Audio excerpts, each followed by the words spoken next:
রহমতুল্লাহ। ইসলামের যতগুলো বিধান আছে সব বিধানগুলো মুসলমানদের জন্য, মুসলমান কেন্দ্রিক। নামাজ মুসলমানরা পড়বে, এখানে বিধর্মীদের সাথে কোনো সম্পর্ক নেই। জিহাদ, রোজা এটা মুসলমানরা রাখবে, এখানেও বিধর্মীদের সাথে কোনো সম্পর্ক নেই।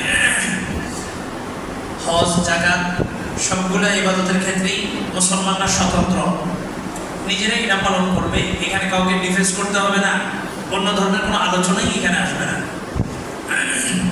কিন্তু একটা বিধান আছে, যে বিধানটার সম্পর্কই হচ্ছে বিধর্মীদের সাথে। বিধানের মধ্যে তো তিনটা স্টেপ: ফরজ, ওয়াজিব, সুন্নত। ফরজটা তো অকাট্য করতেই হবে, মুসলমান দাবি করলে ফরজ আপনাকে মানতেই হবে। আর সুন্নত যেগুলা, কিছু সুন্নত আছে সুন্নত মুআক্কাদা, হঠাৎ ছুটে গেছে কোনো কারণবশত, কোনো সমস্যা নেই, কিন্তু রীতিমতো আপনি প্রতিদিন ওই সুন্নত মুআক্কাদাটা ছাড়েন তাহলে গুনাহ হবে। আরেকটা হচ্ছে সুন্নতে জায়েদা, এটা মুস্তাহাবের পর্যায়ে, মানলে সওয়াব, না মানলে কোনো গুনাহ নেই। কিন্তু ফরজ যেটা, এটা চার মাযহাবের চারো ইমাম, মাযহাবের বাহিরে যারা, সবার নিকটেই ফরজ মানে হচ্ছে মুসলমান পরিচয় দিয়েছেন, এই ফরজ বিধানগুলো আপনাকে পালন করতেই হবে। তো সমস্ত বিধানগুলো ফরজ, যেগুলা মুসলমানদের স্বতন্ত্রভাবে তারা নিজেরা পালন করতে পারে। কিন্তু একটা ফরজ বিধান আছে যেটা মুসলমানরা নিজেরা পালন করতে পারে না, এটা পালন করতে হলে, এটার বাস্তবতা ঘটাইতে হলে, এটার অস্তিত্ব আনতে হলে, এটার জন্য বিধর্মীদের সাথে মোকাবেলা করতে হয়। ওটা হচ্ছে জিহাদ ফি সাবিলিল্লাহ, আল্লাহর রাস্তায় যুদ্ধ করা। আল্লাহর রাস্তায় যুদ্ধ করা এটা এমন একটা ফরজ বিধান, আপনার পৃথিবীর ইতিহাস এবং চলমান পরিস্থিতি দেখবেন, সর্বযুগেই কাফের, কুফফার, মুশরিক এরা কখনোই মুসলমানদের নামাজ নিয়ে মাথা ঘামায়নি, কখনোই তারা রোজা নিয়ে মাথা ঘামায়নি, যাকাত, হজ এগুলো নিয়ে কখনো তাদের মাথা ব্যথা নেই। এটা যা করো, এটা দ্বারা তুমি তোমার ইবাদত করো। তবে এই ইবাদতের মাধ্যমেই একজন মুসলমান তার স্বকীয়তা লাভ করতে পারে না, তার গণ্ডির মধ্যে সে সীমাবদ্ধ থাকে, গণ্ডি বের হয়ে অন্যদিকে যেতে পারে না। যেমন একজন মুসলমান 40 বছর নামাজ পড়ছে, তো নামাজ তার মসজিদেই পড়ছে অথবা বাড়িতে পড়ছে, এর বাইরে সে নামাজটাকে কোথাও প্রতিষ্ঠিত করতে পারে না। 40 বছর রোজা রাখছে, হজ করছে, জাকাত দিছে, তো তার মহল্লার মধ্যেই দিছে, এর বাইরে ইসলামটাকে আর প্রচার করতে পারে না। কিন্তু জিহাদ ফি সাবিলিল্লাহ এটা এমন একটা বিধান যেটা ইসলামকে দিন দিন তার সীমানাকে অনেক বড় করে দেবে।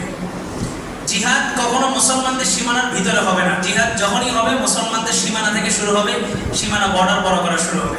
আর আল্লাহ বলছেন ওয়াকাতিলুল মুশরিকিন হাইসু ওয়াজাদতুমুহুম ফাখুযুহুম, মুশরিকদেরকে তোমরা যেখানে পাবে সেখানে হত্যা করতে থাকবে। এই জিহাদের বিধানটা বলবৎ থাকবে কতদিন পর্যন্ত? হাত্তা ইয়াকুনা দ্বীনু লিল্লাহ, পুরা পৃথিবীতে যতদিন পর্যন্ত আল্লাহর দ্বীন প্রতিষ্ঠিত না হবে, পৃথিবীর প্রতিটা ইঞ্চিতে, ততদিন পর্যন্ত তোমরা এই আল্লাহর দ্বীন প্রতিষ্ঠার জন্য সংগ্রাম, লড়াই করতেই থাকতে হবে। আর কাফেরদের এই একটা বিধান নিয়েই তাদের এনার্জি। মুসলমানদের নামাজ, রোজা, হজ, জাকাত কোনো সমস্যা নেই, তুমি তোমার জায়গায় পালন করো।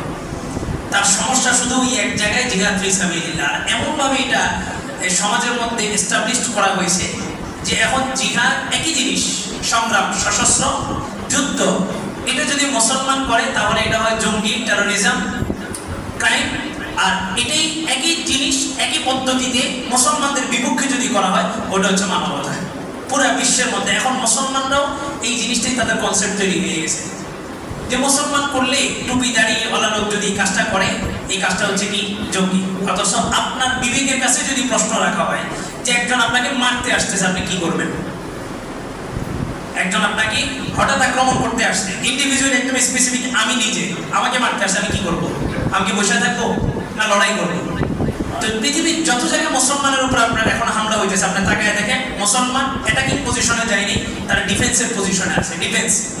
ডিফেন্স করতেছে, তারা অ্যাটাক করছে, মুসলমান ডিফেন্স করতেছে। কিন্তু মুসলমান অ্যাটাকিং পজিশনে কোথায় গেছে বলেন? কোথাও এখনো যায়নি। ডিফেন্স পজিশনে থেকেও মুসলমানদেরকে এখন জঙ্গি বলা হইতেছে। আর এই জঙ্গি শব্দটা আমাদের সমাজের মধ্যে, মুসলিম সমাজের মধ্যে সর্বপ্রথম যারা আছে তাদের নাম হচ্ছে বাহাই। অনেকে হয়তো আজকে প্রথম শুনছেন। বাহাই একটা সম্প্রদায় যারা প্রোটেস্ট্যান্ট, এই খ্রিস্টানদের যে দুইটা, ওল্ড প্রোটেস্ট্যান্ট আর নিউ প্রোটেস্ট্যান্ট, যেটা এই নিউ প্রোটেস্ট্যান্ট থেকে যেটা বেরোয়, অর্থাৎ আমাদের মুসলমানদের ভিতরে যেমন মুনাফিক আছে, খ্রিস্টানদের ভিতরে একটা জাতি আছে যারা মুনাফিক। এই দলটা মূলত ইসলাম ধর্মকে নষ্ট করার জন্য লেবাসধারী মুসলিম সেজা মুসলিম সমাজের মধ্যে প্রতিষ্ঠিত হয়ে গেছে। সুলতান সালাউদ্দিন আইয়ুবী রহমাতুল্লাহ আলাইহি উনি বাইতুল মাকদাস বিজয় করার পরে সবাই আনন্দ মিছিল বের করছে, উনি চুপ করে বসেছিলেন গাম্ভীর্যতার সাথে। ওনাকে প্রশ্ন করা হলো, আপনি এখনো চুপচাপ আছেন, আজকে তো আনন্দের দিন, আপনার মুখ এত মলিন কেন?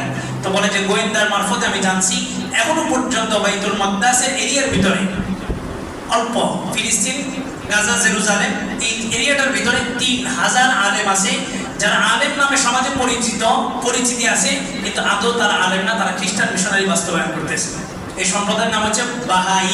1260 হিজরিতে এদের উৎপত্তি ঘটছে, অর্থাৎ এখন 1446 চলতেছে, সর্বোচ্চ 300 বছরের ভিতরে।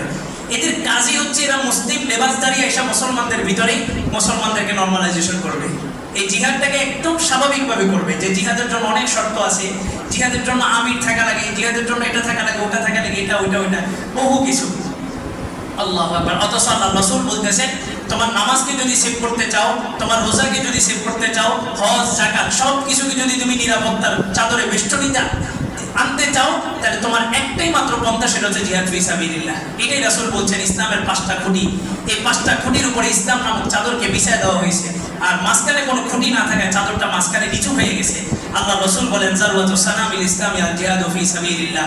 এই মাঝখান থেকে যে খুঁটিটা ইসলাম নামক চাদরটাকে উপরে উঠায় রাখছে, এটার নামই হচ্ছে জিহাদ ফি সাবিলিল্লাহ। এই খুঁটিটা এমন একটা খুঁটি, যে খুঁটি যদি না থাকে বাকি 5টা খুঁটির কোনো কাজ নাই। আপনি আজকে দেখেন মুসলমান জিহাদ ছাড়ার কারণে আজকে মুসলমানের মসজিদ ভাঙতে আসছে। আপনার ভারত এই পাশের রাষ্ট্র 170টা মাদ্রাসা সিলগালা করছে, 6টা মসজিদ বুলডোজার দিয়ে উড়াই দিছে। কেন? ওই যে মুসলমান কি ছেড়ে দিছে?